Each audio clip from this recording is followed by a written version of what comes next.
Hello friends, welcome back to my channel Mastering Commerce. Today we are starting top 500 MCQ series of financial accounting and this is part 1 of this series. ये जो lecture है ये सभी BBA, BCom, MBA, MCom और बाकी competitive exams like PSSB, junior auditor, junior accountant, senior assistant, then PPSC junior auditor, then other UPPCSC exams, then CMA exams और any other exams जिसमें accounting और उसके रिगार्डिंग पूछा जाता है. सो must watch this series and please give the answers in the comment section below of the last question. Last question आपके लिए है, उसका प्लीज आंसर दीजिएगा in the comment section. So let's start today. So this is the first question. The article purchased, sold or produced by a businessman. कोई भी item अगर एक businessman के द्वारा परचेज की जाती है, सोल्ड खरीदी जाती है, बेची जाती है एक बिजनेसमैन के द्वारा, तो उसे क्या बोला जाता है? First is fixed assets, second is financial assets, third is goods and fourth is real asset. So you have 5 seconds to answer.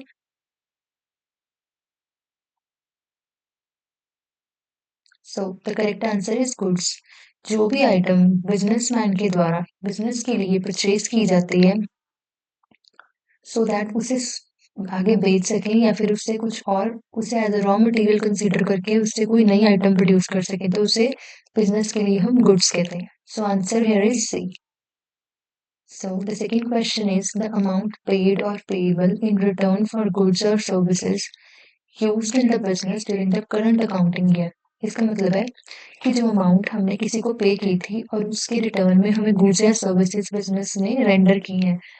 It means business ने किसी से सर्विसेज ली या गुड्स लिए और उसके बदले में जो अमाउंट पे की, जो अमाउंट दी एक करंट फाइनेंशियल ईयर में, तो उसे हम क्या कहते हैं? उसे बेसिकली हम कहते हैं, जैसे ए है income, B is expenses payable, C is expenses and D is loss. उसे बेसिकली हम कहते हैं एक्सपेंसेस, कि वो खर्चा है बिजनेस के लिए. जो भी गुड्स और सर्विसेज बिजनेस गुड्स परचेज की, रीसेल करने के लिए सर्विसेज रेंडर की, जैसे एक अकाउंटेंट को सैलरी दी सो दैट वो अकाउंटिंग का काम अच्छे से कर सके, उसकी सर्विस ली ना बिजनेस के फाइनेंशियल अकाउंटिंग को रन करने के लिए, बिजनेस के फाइनेंशियल पर्पसेस के लिए.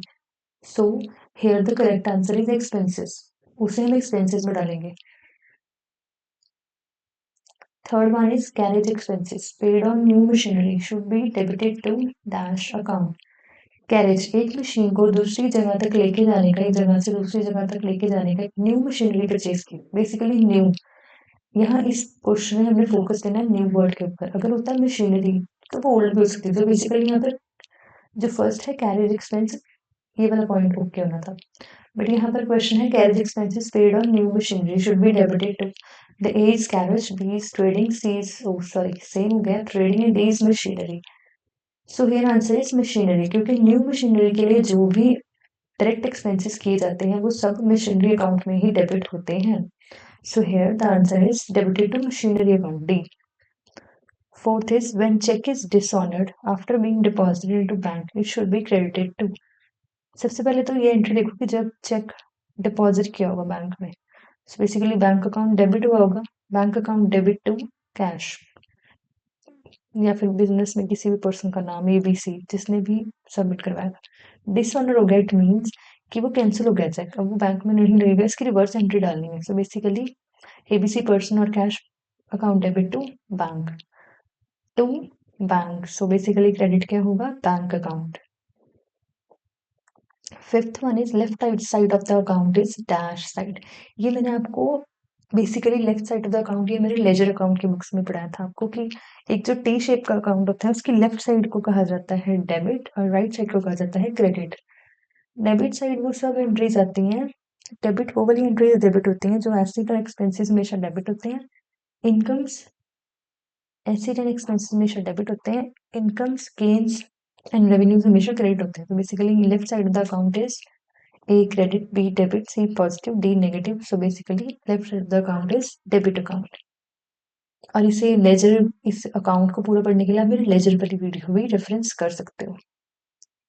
उसमें आपको पूरा पता लग जाएगा कि कैसे हमने लेजर बनाते हैं, कैसे क्या कैरेक्टरिस्टिक्स, इंपॉर्टेंस, फॉर्मेट, कैसे उसकी एंट्रीज होती हैं जी।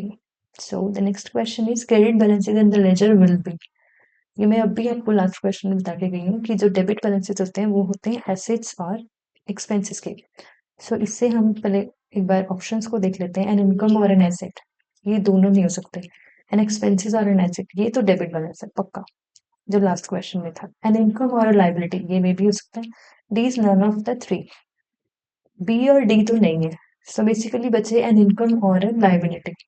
सो C is the correct answer. इसके लिए भी आप लेजर वाली वीडियो को मेंशन कीजिएगा और मॉडर्न अकाउंटिंग मेथड्स को देखिएगा, जो कि मैंने सेकेंड और फिफ्थ लेक्चर में बनाया। उससे आपको ये समझ आ जाएगा बहुत इजीली। बेसिकली जो जितने भी क्वेश्चंस हैं टोटल इस सीरीज में, ये सब उन्हीं लेक्चर्स पर बेस्ड हैं जो मैंने अभी तक कवर किए हैं।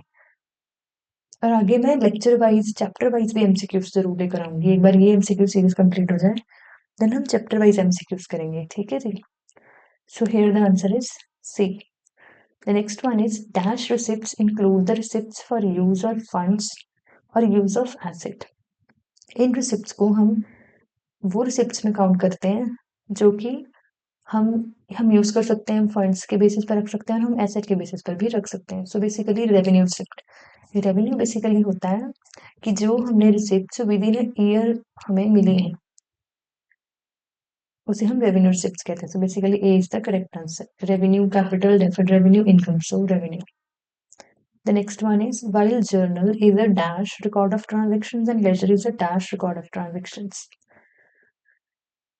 So the options are A account wise, date wise, B rough or fair, C date wise, account wise, D none of the above.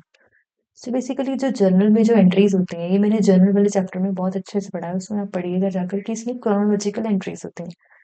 Chronology का मतलब मुझे जरूर बताइएगा कमेंट सेक्शन में कि क्या होता है, if you have an idea जी। तो बेसिकली जर्नल में जो एंट्रीज होती हैं वो क्रोनोलॉजिकल ऑर्डर में होती हैं और लेजर में जो एंट्रीज होती हैं वो अकाउंट वाइज होती हैं। So basically the option number see here is, journal जो होता है वो डेट वाइज रिकॉर्ड करता है ट्रांजेक्शन्स को, जो पहले हुई वो पहले रिकॉर्ड हो जाएगी, जो बाद में हुई वो बाद में रिकॉर्ड हो जाएगी। और जो लेजर है वो अकाउंट वाइज रिकॉर्ड करता है एंट्रीज को। So basically C is the correct answer. The next one is in ledger there are dash columns. ये लेजर वाले अकाउंट में मैंने फॉर्मेट में बहुत अच्छे से समझाया है। टेबल, पूरा टेबल का फॉर्मेट बना के कि पहले डेट होती है, देन पर्टिकुलर्स होता है, देन जर्नल फोल्डर का कॉलम होता है, देन डेबिट होता है, देन सेकेंड साइड आ जाती है credit side, that is also the date, particulars, journal folio and then is amount. So basically जैसे मैंने बोला आपको पता लगी कि और कितने नंबर ऑफ एंट्रीज हैं। सो बताइए 4, 6, 8 या 10। सो here the correct option is 8। The next is real account debit balance indicates real account। So basically इसमें अकाउंटिंग के रूल्स आ गए हैं, basically golden rules of the accounting, debit और credit rules of the accounting, जिसमें personal account, real account and then nominal account होता है। Real account basically assets के यूज होता है, जिसमें होता है debit what comes in and credit what goes out. So basically debit what comes in. और एक और जो मॉडर्न टेक्निक के अकॉर्डिंग हमारी जो एंट्रीज डेबिट होती है, दैट इज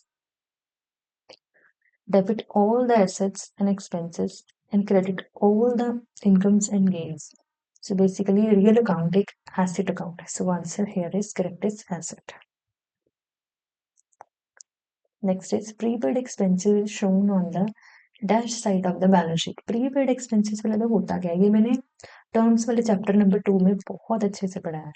इसे प्लीज रेफर कीजिएगा इस वर्ड का मीनिंग के लिए। यहाँ पर बता देती हूँ। प्रीपेड एक्सपेंसेस बेसिकली वो एक्सपेंसेस, वो खर्चा होता है जो हमने बिजनेस में पहले ही पे कर दिया है, टाइम पीरियड से पहले ही पे कर देते हैं। लाइक जैसे हम अपने फोन में बैलेंस डलवाते हैं कि हम अगले एक मंथ तक, या जो प्लान्स हैं, डिफरेंट डिफरेंट प्लान्स हैं, 30 days, 28 days, sorry 56 days, 84 days के लिए हम पहले ही प्लान डलवा लेते हैं, पहले ही हम खर्चा कर देते हैं बेसिकली, ठीक है। जो पैसे हमने पहले ही पे कर दिए हैं उसे हम प्रीपेड एक्सपेंस कहते हैं। किस साइड शो होता है, जो खर्चा हमने एक टाइम पीरियड के लिए पहले ही करते हैं उसे कहते हैं एसेट साइड। बेसिकली एसेट होता है बिजनेस के लिए, सो ये asset side of the balance sheet ही शो होगा। So here 13 is receipts are recorded on the dash side and payments are recorded on the dash side of cash book। Cash book basically T format में होते हैं, ये भी cash book वाले chapter में आप बहुत अच्छे से पढ़ सकते हो। उसका भी लिंक, ये सारे लिंक्स मैं डिस्क्रिप्शन बॉक्स में डाल दूंगी, ठीक है जी। So receipts are recorded on the basically debit या क्रेडिट, क्रेडिट या डेबिट, राइट हैंड और लेफ्ट हैंड और right hand. So basically here receipts पूछा है, मतलब उसने ये आप फोकस देना कि रिसिप्ट्स की बात की गई है।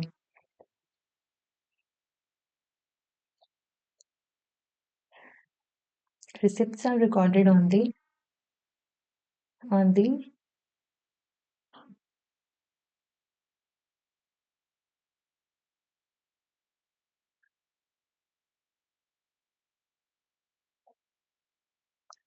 debit side of the debit side and payments are recorded on the credit side. Like हमने एंट्री कर रही हो, मान लीजिए हमने कैश पे किया है किसी को, तो होता है debit what comes in, cash किसी को पे किया है, मान लीजिए सॉरी कैश रिसिप्ट की एंट्री पहले, कैश रिसीव किया, सो एंट्री हुई cash account debit to Ram Shyam ABC account. अगर हमने किसी को पे किया तो होगी ABC account Ram Shyam account debit to cash. So basically receipts हमेशा डेबिट होते हैं एंड द पेमेंट्स हमेशा क्रेडिट होते हैं। Next question is dash in the cash book requires no posting to laser.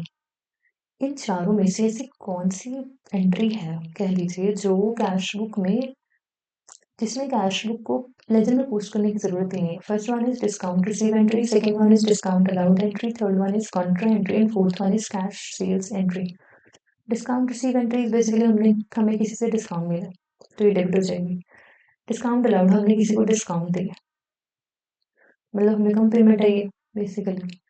Then is contra entry, contra entry is basically जिसमें bank और cash दोनों involve होते हैं। लाइक हमने बैंक में कैश डिपॉजिट करवाया या फिर कैश बैंक से निकलवाया, विड्रॉ करवाया, तो एंट्री हमेशा यही रहेगी, अगर डिपॉजिट करवाया बैंक टू कैश, अगर निकलवाया तो cash to bank. So basically इसमें लेजर में पोस्टिंग की जरूरत नहीं होती, that is basically called contra entry. ये हमने कैश बुक वाले चैप्टर में पढ़ा। So the answer is C. So the last question of this series 15 of this lecture, sorry, इसका मैंने स्टार्टिंग में बोला 15th क्वेश्चन आपके लिए, इसका आंसर आपको कमेंट बॉक्स में देना है। The question is according to counting standard number 10, machinery spares should be treated to। इसमें से आपने बताना है कि एक मशीनरी होती है जो बेसिकली एसेट होती है, जो बेसिकली कैपिटल एक्सपेंडिचर होती है, ठीक है जी। कैपिटल एक्सपेंडिचर मतलब एक मशीनरी बिजनेस में हम तब परचेज करते हैं जब उससे कोई भी कैपिटल एक्सपेंडिचर का ये मतलब होता है कि जब हमने उसे 1 साल से ज्यादा के लिए बिजनेस में यूज करना है, ठीक है जी। अब उसके स्पेयर्स हैं, स्पेयर्स में बेसिकली टूल्स हो गए, पार्ट्स हो गए, जो उसके रिपेयर मेंटेनेंस के लिए काम आते रहते हैं डे टू डे ट्रांजेक्शन्स को रन करने के लिए। सो बेसिकली इसे हम क्या ट्रीट करेंगे, मैंने आपको हिंट दे दिया कि अगर मशीनरी एक कैपिटल एक्सपेंडिचर है तो उसके स्पेयर्स मिनिमम पार्ट्स जो 1 साल के लिए यूज होंगे वो किस में जाएंगे। So the option here is revenue expenditure, inventory, capital expenditure, deferred revenue expenditure। So comment down in the section below। So here it is, we have 15 questions in section number 1 and 15 up to this series will go on। Thank you for watching this lecture, please like, share and subscribe and do comment below। और please मुझे बताइए कि आपको जो ये MCQs हैं, जो मैं एमसीक्यूज डालती हूँ शॉर्ट्स में, क्विज़ेस में, पोस्ट में, वीडियोस में, आपको पसंद आ रही हैं, सो दैट मैं इन्हें और ज़्यादा डालना स्टार्ट कर दूँ।